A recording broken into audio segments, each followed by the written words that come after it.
to The Hypnotist, the show that gives you inside access to cutting-edge hypnosis with real clients facing genuine issues. Brought to you by the hypnotherapist demanded by celebrities, CEOs, and even royalty, Adam Cox.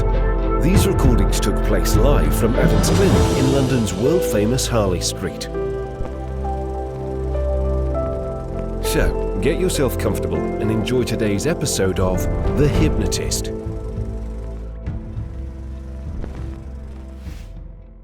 Hi, it's Adam here. Now, this is a hypnosis session all about reducing wine consumption. And I was working with a client that had made massive progress, that reduced the amount of wine they were drinking based on our first session. But in between the first session and this session, they were able to use the time as reconnaissance on their own life. And they figured out that actually there were certain times where they felt like they needed a drink. And that was if they were very stressed, if they were anxious about something they had to prepare for the next day, if they were going through tough moments of sadness or overwhelm, or if there were social gatherings that were happening in the evening, in a midweek, they would feel like they needed it. So the essence of this hypnosis is a new belief system. And a belief system can be a rule-based belief system. A rule-based belief system is something that goes along the lines of, if A, then B. And lots of people have unconscious rules. If people annoy me, I'll speak my mind. You know, that's a kind of belief system that people may have. If this, then that.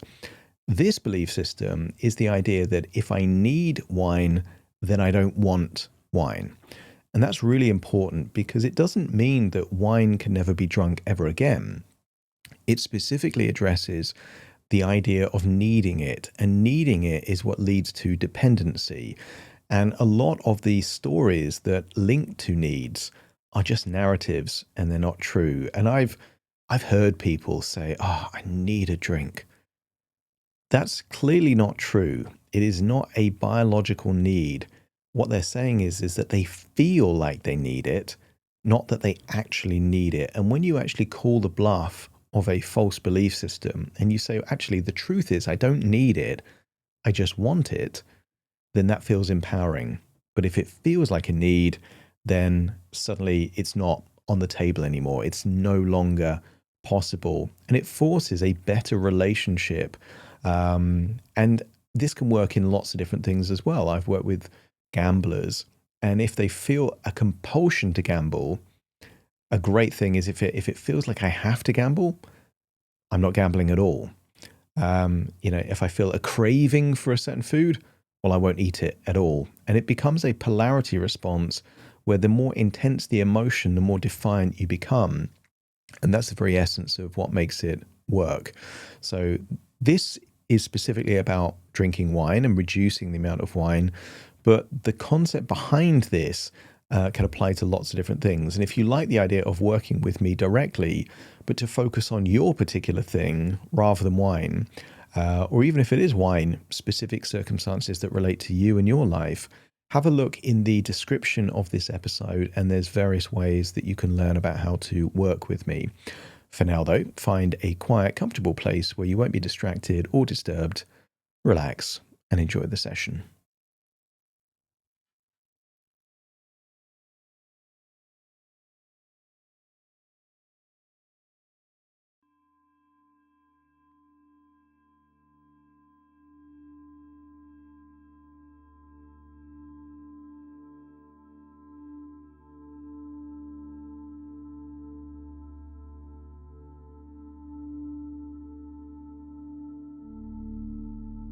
Take a deep breath in.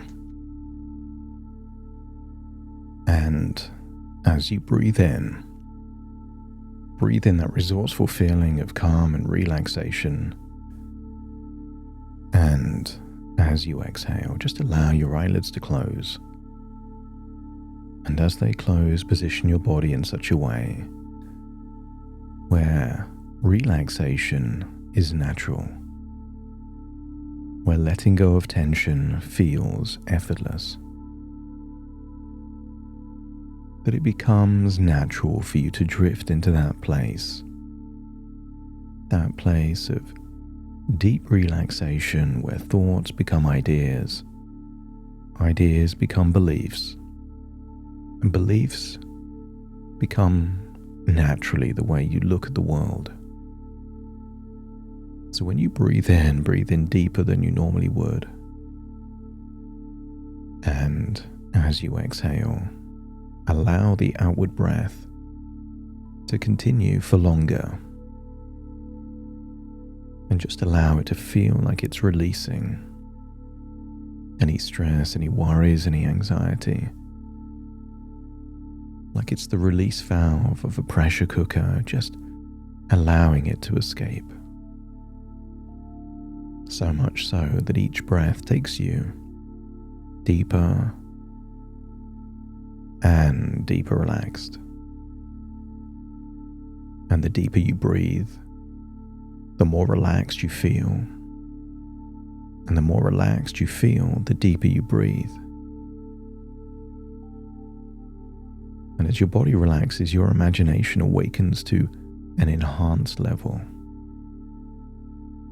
And I want you to drift back to a memory, a place in nature, a place that is picturesque, of rivers and waterfalls, of landscapes. And just allow yourself to float back as I count down from 5 to 1, floating back to that place. Only this time, you have the entire place just for you. 5, floating up from your body. 4, just imagine flying like an elegant bird, gliding over oceans. 3, drifting, flying, floating. And just imagine you getting closer to that incredible place in the world, that place of nature. 2, drifting down, and then 1, as you touch down, you're wearing whatever clothing is appropriate and suitable to be in that place. And I want you to imagine the river is there, the landscape is there, the waterfall is there. And I want you to get a feeling that here in this place, a place within your imagination, is a place where change can take place, that can build on the very foundations that have already been laid, that can enable you to make refinements, subtle amendments and changes and distinctions that enable you to enhance what is already good and reduce what is no longer necessary. Imagine staring into the waterfall, seeing the river moving over and through that rock with a certainty that has nothing to do with effort. There is no motivation required for water to flow down the waterfall. It simply flows because that's what it does. It doesn't need to be convinced to move. It doesn't hesitate at the edge. It goes where it goes with complete and unhurried authority. Imagine floating up to the edge of that waterfall, hearing the rhythm of the sound of water cascading down.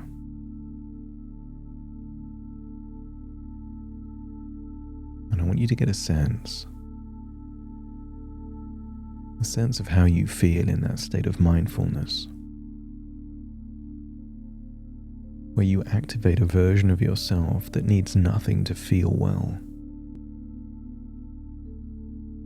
There in that moment, nature itself was enough to deal with stress or anxiety or worries.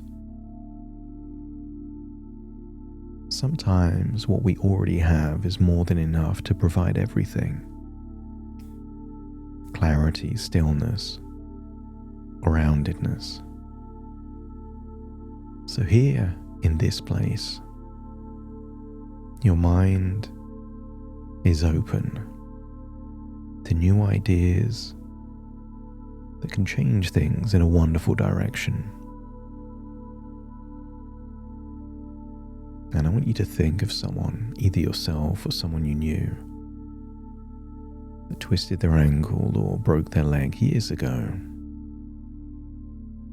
and then it healed completely. But just imagine there was a period of time where they were using crutches to move around. But I want you to imagine that person that at one point did need the crutch, continues to use the crutches when there is no need for them anymore. Their ankle, their leg has long since healed, and yet they continue to hobble around using those crutches. Not because they need the crutch, but because they believe the story that they need the crutch. That somewhere along the way, the crutch became part of the routine.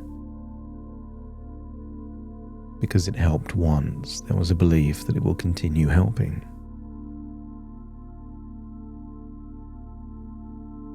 And I want you to entertain the possibility that for a while, maybe longer than you think, wine has been that crutch for you. Logically, you know it's not a solution to stress, not an actual resource. It's a prop that got picked up in the evening and came to feel like part of the ritual of winding down, while the very stress it was supposed to address was simply postponed, intact, waiting on the other side of the glass, or perhaps the next morning. Some people believe that the body keeps the score. And I want you to think of that data that you've been seeing. Sleep analysis, energy levels, readiness scores, improvements in running and fitness. What if they're telling you the truth? The same story clearly and consistently. That your body performs better, recovers better, and feels more itself on those mornings after the nights that you've been using that crutch that you don't actually need anymore. The crutch that we can call wine was never doing what it appeared to be doing.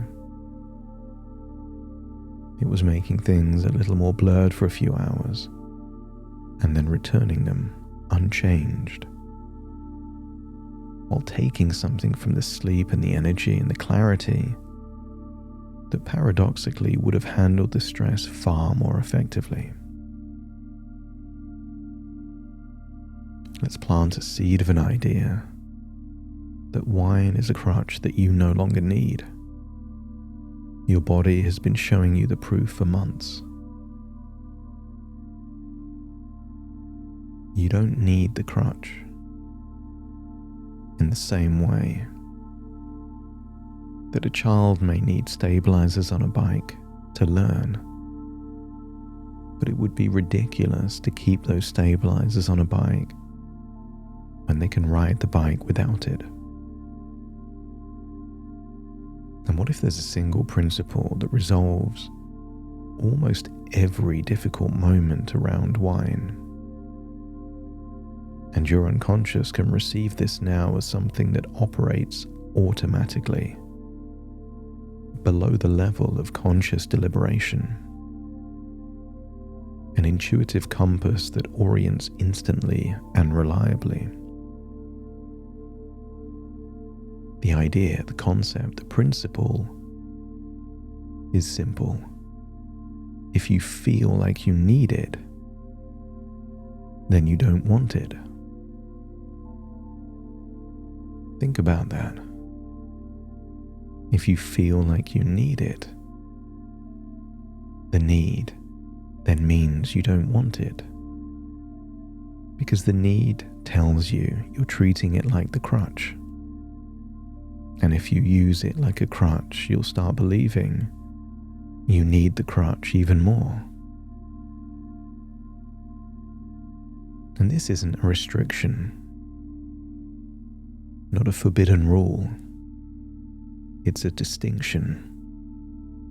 The most important distinction available at the very point when a stressful evening arrives, a difficult presentation looms, or an emotionally heavy day finds its way to the end.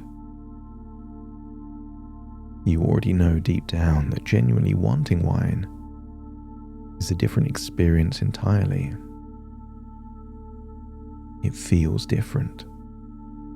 The ease of a celebratory glass, a beautiful meal,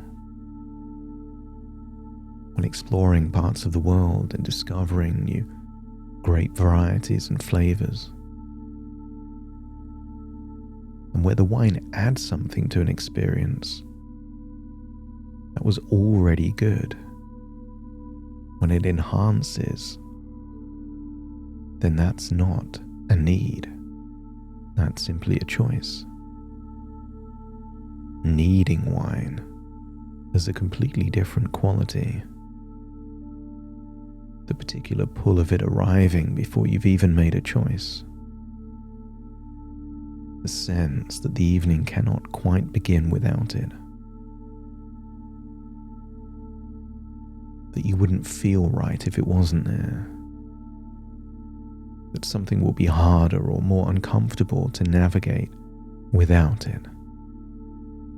And this feeling is the crutch talking. But now you know what it sounds like, how it speaks. I'll need this. I can't get through this without it. The moment you identify it as the crutch, well then, the compass turns immediately and clearly. Maybe through a dialogue or a sensation in your chest or your gut. This is the crutch, not the choice. If you feel like you need it and you know you don't need it, then you don't want it either. A need is a psychological trick. There's very few things you actually need. You need oxygen, or you will die. Just a few minutes without oxygen is enough for you to no longer exist. And a few days without water shows that that is also a true need. And a few weeks without food, or perhaps just a few days without good sleep, these are your real needs. Ask yourself the question, could you live for a decade without wine if you needed to? You know, there's people that don't drink wine at all, and they're fine. Therefore, you've got irrefutable evidence that nobody needs wine. That's why this unconscious boundary works. Because if it feels like you need it, that's the very reason why you don't want it. Not because you don't like wine or want wine. It's the dependency you don't want. That if you need it, then you don't want it. And your unconscious can hold each of those situations that have previously pulled you towards the crutch and meet them with a different understanding. General stress at the end of the day, it's fine just to be present with yourself. Pre-presentation anxiety, you're fine. A small wave of anxiety can help you prepare more. And those emotionally heavy days, things that connect to sadness, overwhelm, I want you to get a sense that those genuinely difficult days are enhanced by actually feeling. And you are someone who can feel hard things without being destroyed by them. You've done it many times before, and you can do it again. Sitting with the feeling and knowing you can cope actually leads to growth, decisions, insights that enhance your life. And those social evenings, maybe on a midweek, well, this is where your internal compass is most useful. You already know that if the same gathering was at lunchtime, you wouldn't even think of having a drink. Therefore, your unconscious knows how to act as if it's a lunchtime gathering, even if it's in the evening. Because with different time zones across the world, that is true. It is lunchtime somewhere, always. The crutch was never doing what you thought it was. Your body has been showing you the proof for months. This has been an echo of something that at some time did actually help. But you don't need that help anymore. If you feel like you need it, you don't want it. And I wonder where that compass is within you. That automatic, reliable, intuitive feeling that steers you in the right direction. Genuine choice is available. If you're choosing to drink because you want to, not because you need to, then drink. A glass of wine with a meal, a celebration, a social gathering where you know that you don't need to drink if you don't want to. All of it enables you to feel you're in control.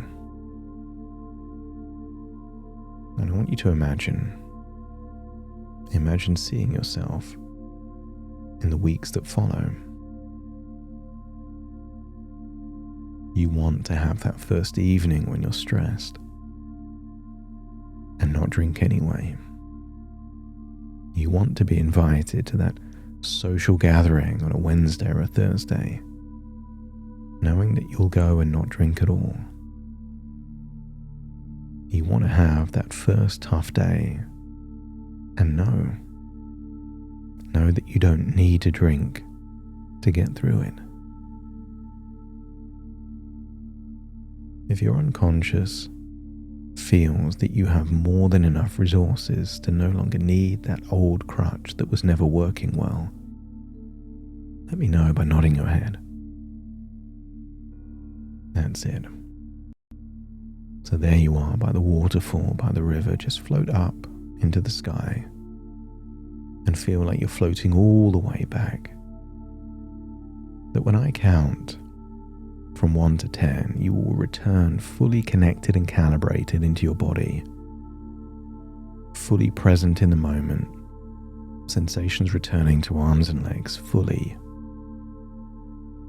connected. So take a deep breath in through your nose and out through your nose. Wiggle your fingers and wiggle your toes. Connect and calibrate, that's it, here and now. As I count from 1 to 10 to awaken you. Starting to count. 1, 2, 3, waking up. 4, 5, 6, more alert. 7, 8, open your eyes, open your eyes. 9, 10, wide awake, wide awake, wide awake.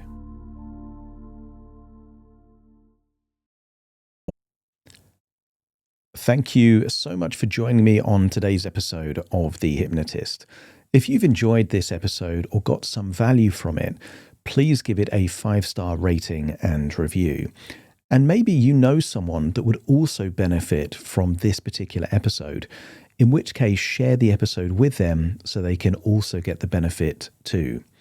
And if you would like to listen to this episode where it's just the hypnosis, so no intro, no outro, no explanation, just the hypnosis and completely ad-free, there will be a link in the description where you can subscribe at a very low cost and only get access to the hypnosis. So if that's of interest, please check that out. Thank you again for being a regular listener of The Hypnotist, and I'll see you again soon for more.